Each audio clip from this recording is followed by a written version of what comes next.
तो चलिए शुरुआत करेंगे पहली खबर के साथ। इंतहा हो गई इंतजार की, ये शब्द हैं तेजस्वी यादव के लिए, क्योंकि कोरोना के बढ़ते प्रकोप के बीच नेता प्रतिपक्ष तेजस्वी यादव ने मुख्यमंत्री नीतीश कुमार को एक बार फिर पत्र लिखा। पत्र में उन्होंने कहा कि राज्य सरकार उन्हें और राज्य के सभी विधायकों को यह अनुमति दे कि वे राज्य में किसी अस्पताल, पीएचसी, कोविड केयर सेंटर के अंदर जाकर मरीजों और उनके परिजनों से मिल सकें। साथ ही यह भी लिखा कि बहुत आशा के साथ एक और बार आपको मैं यह पत्र लिख रहा हूं, उम्मीद है कि इस बार जवाब मिलेगा। पहले भी कई बार सीएम को पत्र लिख चुके हैं। कल के दिन वीआईपी न्यूज ने उन तमाम नेताओं से सवाल भी किया था, लेकिन क्या अब जवाब आएगा?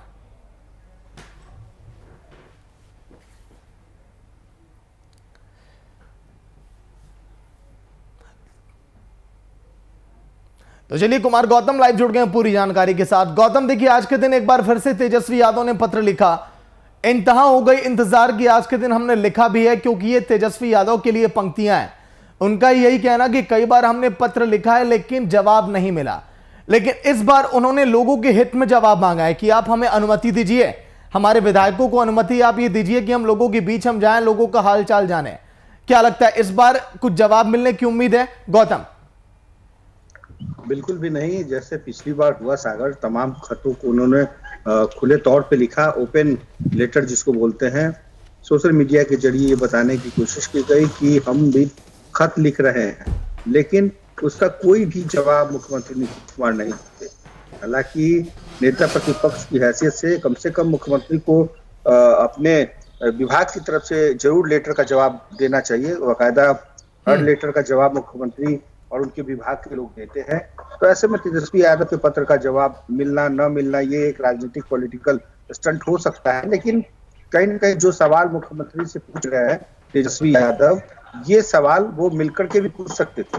ये सवाल मैंने पहले भी कहा कि दोनों के बीच सिर्फ एक सड़क का फासला है, वो जब चाहे मिल सकते हैं। और मुख्यमंत्री ने कभी किसी से मना या न इनकार किया हो, कभी ऐसा हुआ नहीं है। लेकिन कम से कम इस घड़ी में चिट्ठी लिखना या सवाल पूछना, या हम निकल करके लॉकडाउन का पालन करना चाहते हैं, लॉकडाउन के में परमिशन लेना चाहते हैं। इससे पहले भी तेजस्वी यादव ने कई कार्यक्रम किए हैं बिना परमिशन के। इसके ऊपर भी कई बार केस हो चुके हैं। किसान आंदोलन गौतम के इसके पीछे ये भी वजह हो सकती है कि जो जवाब नहीं मिलता है, क्योंकि कल के दिन जो नीतीश कुमार वर्चुअली जो बातचीत कर रहे थे, किचन का जो जायजा ले रहे थे, बातचीत कर रहे थे, हमने एक वीडियो देखा नवादा का, जहां पर वहां के डीएम ऑफिसर लोगों से झूठ बुलवा रहे हैं टीवी स्क्रीन पर सीएम नीतीश कुमार से कि आप कहिए कि यहां पर सब कुछ बेहतर है, कोई कमी नहीं है। तो क्या यह भी चाहती है सरकार कि कहीं ऐसा ना हो विपक्ष के लोग जब पहुंचे तो हमारी पोल पट्टी खुल जाए? गौतम देखिए सागर, अगर विपक्ष के लोग पहुंचे या ना पहुंचे, लेकिन इस तरीके के वीडियो कॉन्फ्रेंसिंग का मतलब आप अंदाजा लगा सकते हैं, जहां से ये पहले से प्रायोजित कार्यक्रम की तरह होता है। जैसे चित्रहार चलता था, जैसे रंगोली चलती थी, ठीक उसी तरीके से मुख्यमंत्री का वीडियो कॉन्फ्रेंसिंग चलता है। फिक्स समय पर फिक्स अधिकारियों के साथ, फिक्स लोगों के साथ बातचीत, यही होता है संवाद, यही होता है वीडियो कॉन्फ्रेंस। अगर मुख्यमंत्री अगर औचक निरीक्षण करना हो तो किसी दिन निकल जाए, अपनी गाड़ियों के काफिले के साथ निकल जाए, मत बताए कि हम नवादा जा रहे हैं, कि हम शिवहर जा रहे हैं, कि सुपौल जा रहे हैं। 200 किलोमीटर की दूरी पर है ये तमाम जिले। आप 100 किलोमीटर के रेडियस में आप अपने गृह जिले चले जाइए, आप 100 किलोमीटर के रेडियस में जा सकते हैं। मैं तो ये कहता हूं, खुले तौर पे कहता हूं कि मुख्यमंत्री जी आप 100 किलोमीटर भी भूल जाइए, आप सिर्फ 5 किलोमीटर के रेडियस में पटना के तमाम चीजों के पोल खुल जाएंगे यदि मुख्यमंत्री पहुंच जाए तो। पीएमसीएच 3 किलोमीटर की दूरी पर है, एनएमसीएच 5.5 किलोमीटर की दूरी पर है, Pataliputra sports ground, Medanta, AIIMS, IGIMS, ये तमाम चीजें मुख्यमंत्री के आवास के राउंड फिगर में देखिए तो मैक्सिमम 5 किलोमीटर की दूरी पर। पूरे बिहार को देखें तो 220 से 250 किलोमीटर के रेडियस में, उतनी दूर ना जाकर के सिर्फ 5 किलोमीटर की दूरी पर जाकर देखेंगे। लेकिन गौतम, आज के दिन दर्शकों के सामने एक और बात क्लियर कर ली जाए। लगातार अब ग्राउंड पर आप रहते हैं कवरेज के दौरान, जब बार बार सवाल किया जाता है सरकार से कि बताइए आपके कितने नेता हैं, कितने विधायक हैं, कितने सांसद हैं जिन्होंने अस्पतालों का अभी तक दौरा किया, लोगों का हालचाल जाना है, विपक्ष भी ये बार बार सवाल पूछता है सरकार से, तो फिर कल के दिन प्रवक्ताओं का यह कहना था कि हमारे सीएम नीतीश कुमार, हमारे स्वास्थ्य मंत्री मंगल पांडे लगातार अस्पतालों का निरीक्षण कर रहे हैं, लोगों से हालचाल जान रहे हैं, ग्राउंड जीरो से लगातार वो जुड़े हुए हैं। क्या वाकई में ऐसी कुछ हकीकत है या फिर ऐसे ही बस हवाई बातें हैं गौतम? बिल्कुल कहीं से भी नहीं। ग्राउंड जीरो तो छोड़िए, ग्राउंड 100 तक में, ग्राउंड जीरो छोड़िए, ग्राउंड 100 तक में मुख्यमंत्री नीतीश कुमार या स्वास्थ्य मंत्री मंगल पांडे ने ऐसा कोई दौरा नहीं किया। स्वास्थ्य मंत्री चूंकि 2-4 जगहों पर दौरा कर लेते हैं, लेकिन कहीं भी ऐसा नहीं होता दिखाई दे रहा। वरना इससे पहले जो 15 दिन पहले जो तस्वीरें थी शमशान घाट की, वो ऐसी नहीं होती। जो तस्वीरें पीएमसीएच की थी, एनएमसीएच की थी, एम्स की थी, वो ऐसी नहीं होती। जहां के केंद्रीय मंत्री स्टिकर लगा करके बक्सर में 2-2 बार उद्घाटन करते हो, आप वैसे नेताओं के बारे में या वैसे नेताओं की जो पोल खुलती है तो साफ हो जाता है। आज राजीव प्रताप रूडी चाहे लाख चिल्ला के कह लें, लेकिन आखिर उनके ही दलान से मिला है, ये उनके ही इलाके से मिला है। आखिर क्या कर रहे थे? और जवाब आता है 2 टूक। हंसी आती है, जनता सब समझ रही है।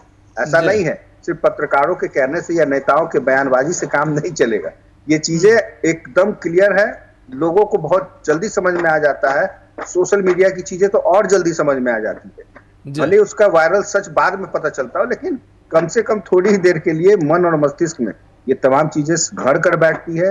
और पप्पू यादव ने चाहे जिस तरीके से पोल खोली हो, उनका जो भी अंदाज रहा हो, लेकिन हकीकत तो थी कि आखिर 2019 से जो एम्बुलेंस पड़ा हुआ है, 2020 में कोरोना का कहर आया, 2021 में पप्पू यादव पोल खोल रहा है, उसके बाद आप कह रहे हैं कि ड्राइवर की किल्लत है।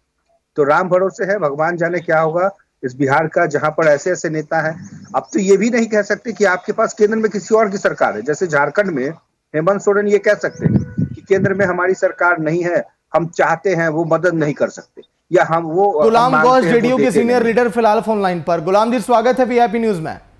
जी धन्यवाद। गुलाम जी, बार बार देखिए पत्र लिखा जा रहा है तेजस्वी यादव की तरफ से, उनका यह कहना कि कभी तो आज तक जवाब मिला नहीं, लेकिन इस बार उन्होंने पत्र इसलिए लिखा है कि मैं लोगों के बीच पहुंचूं, लोगों का हालचाल जानूं, लोगों का मदद करूं।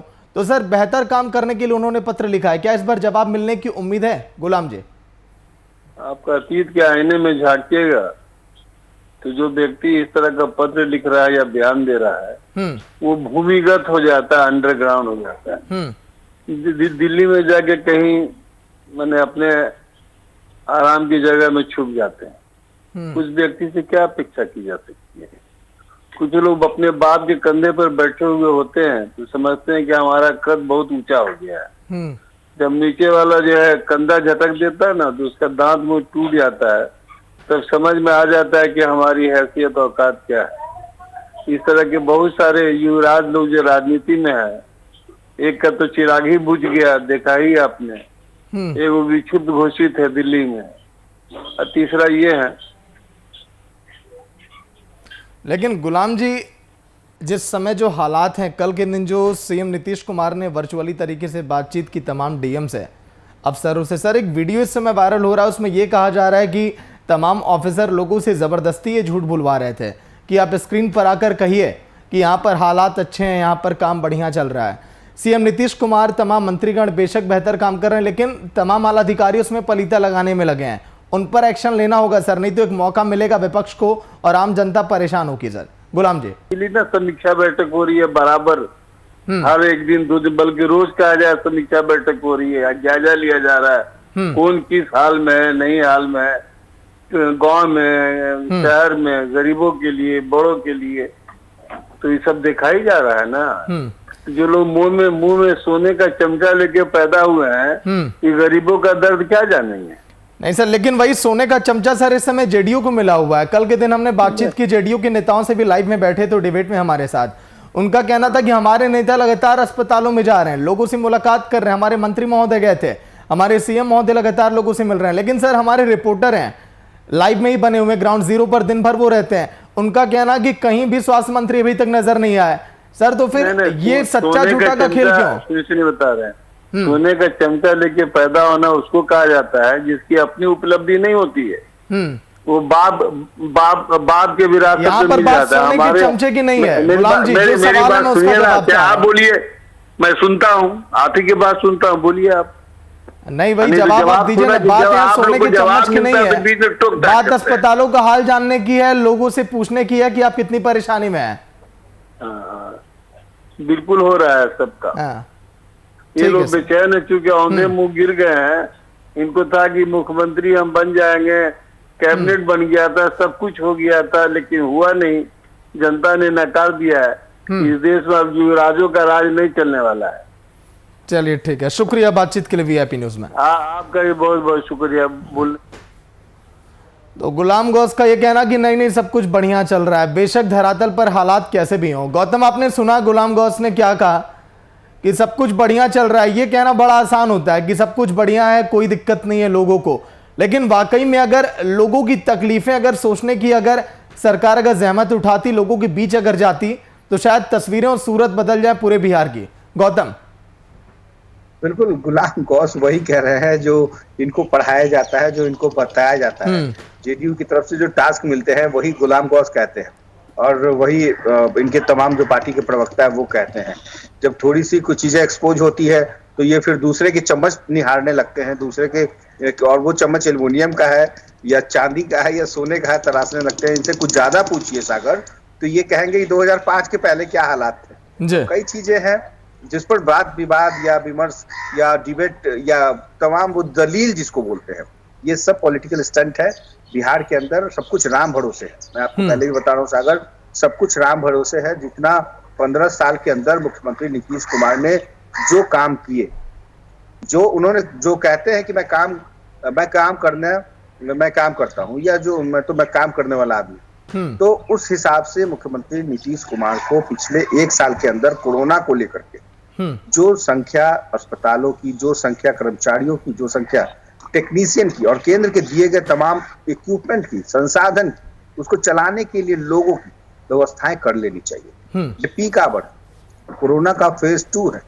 अभी सिंघम 1, सिंघम 2, सिंघम 3 या गोलमाल 1, गोलमाल 2 और रिटर्न, इस तरीके की कई फिल्में रोहित शेट्टी प्लान कर चुके हैं। उनको पता है कि आने वाली सीरीज में क्या नाम होगा। मुख्यमंत्री नीतीश कुमार को भी कोरोना के बिहार की बेबसी पर तैयारी कर लेनी चाहिए थी।